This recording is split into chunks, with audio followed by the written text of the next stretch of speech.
le Président, Mesdames, Messieurs, nous ne voulons plus fermer les yeux sur la tragédie qui se déroule dans le Sahel.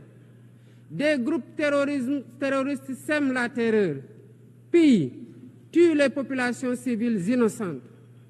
Cette région, autrefois stable, est désormais en proie à une violence quotidienne, tandis que les Nations Unies, particulièrement le Conseil de sécurité, restent trop souvent inertes. De même, nous ne pouvons pas accepter que le Sahel devienne le théâtre de rivalités de puissances étrangères dont les affrontements ne font qu'aggraver la déstabilisation de la région. Je dois rappeler ici que la paix et la sécurité de l'Afrique sont indissociables de la paix mondiale. Il est impératif que le Conseil de sécurité remplisse pleinement son rôle de garant de la stabilité internationale. J'exprime à nouveau la préoccupation du Sénégal face à la situation tragique qui perdure en Palestine. Des générations entières y ont grandi sous l'ombre de l'oppression, privées de leur droit fondamental à un État viable.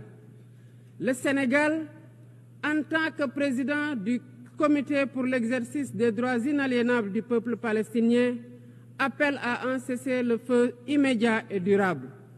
Nous réitérons notre soutien à la solution des deux États, avec Jérusalem-Est comme capitale de la Palestine, conformément aux résolutions pertinentes des Nations Unies. Cette guerre qui n'épargne ni femmes, ni enfants, ni infrastructures vitales est une plaie ouverte sur la conscience internationale.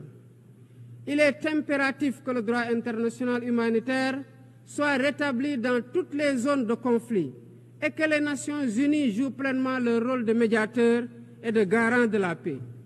Mesdames et Messieurs, la paix n'est pas seulement l'absence de guerre. La paix, c'est aussi la possibilité pour chaque être humain de vivre dans la dignité, de se nourrir, de se loger, de s'éduquer et de recevoir des soins. Or, aujourd'hui, plus de 750 millions de personnes ne mangent pas à leur faim et des millions basculent chaque jour dans l'extrême pauvreté. Ces chiffres éloignent de plus en plus le monde des objectifs de développement durable fixés pour 2030. Nous ne pouvons plus accepter que les mécanismes de gouvernance mondiale continuent de reproduire ces inégalités. Il est alors temps de rompre avec la logique du chacun pour soi et de bâtir un nouveau contrat social global fondé sur la solidarité et la coopération. Ce contrat doit inclure des réformes majeures pour s'attaquer aux défis politiques, économiques, environnementaux de notre époque. Premièrement, il est impératif de sauvegarder et de renforcer le multilatéralisme comme cadre unique d'action pour la paix et la sécurité internationale. Cela passe par une réforme urgente des institutions mondiales, notamment le Conseil de sécurité, le FMI, la Banque mondiale, afin qu'elles soient plus inclusives et qu'elles reflètent les réalités géopolitiques et économiques actuelles. Le continent africain, en particulier, doit avoir une place plus importante dans ces instances de décision. Deuxièmement, il est temps de corriger les injustices économiques qui freinent le développement de nombreux pays du Sud. Le commerce illégal, l'évasion fiscale, les flux financiers illicites et les congés fiscaux abusifs ruinent les pays en développement, notamment en Afrique. Ces injustices doivent être corrigées pour permettre à tous les pays de participer pleinement au commerce mondial et de bénéficier de la croissance économique. Troisièmement, il est essentiel de garantir avec détermination et d'agir avec détermination contre le réchauffement climatique en respectant le principe de responsabilité commune mais différenciée. Les pays industrialisés responsables historiques des émissions massives de gaz à effet de serre doivent intensifier leurs efforts pour financer une transition énergétique juste et équitable qui ne pénalise pas les pays en développement. Nous devons impérativement protéger notre planète sans sacrifier les droits des nations les plus vulnérables, à poursuivre leur développement. Quatrièmement, il est nécessaire de rompre avec toute tentative d'imposer des normes civilisationnelles unilatérales.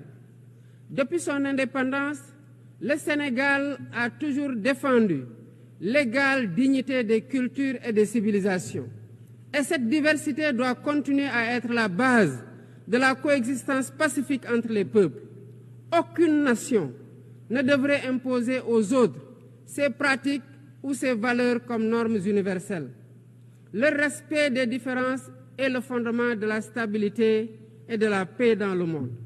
Mesdames et messieurs, le Sénégal est fermement engagé dans cette voie. Nous avons choisi de bâtir un État résolument tourné vers le développement durable avec des initiatives ambitieuses dans des domaines tels que les énergies propres, la souveraineté alimentaire et la gouvernance transparente. Mais nous savons que pour réussir, nous avons besoin de l'action collective et de la solidarité internationale. Aucun pays, aussi puissant soit-il, ne peut relever seuls les défis qui menacent l'humanité. Il nous faut donc agir ensemble, unis dans la diversité, pour construire un avenir où la dignité humaine est respectée, où la justice prévaut et où la prospérité est partagée. C'est par la coopération et le respect mutuel que nous surmonterons les crises qui secouent notre monde. Je vous remercie de votre aimable attention.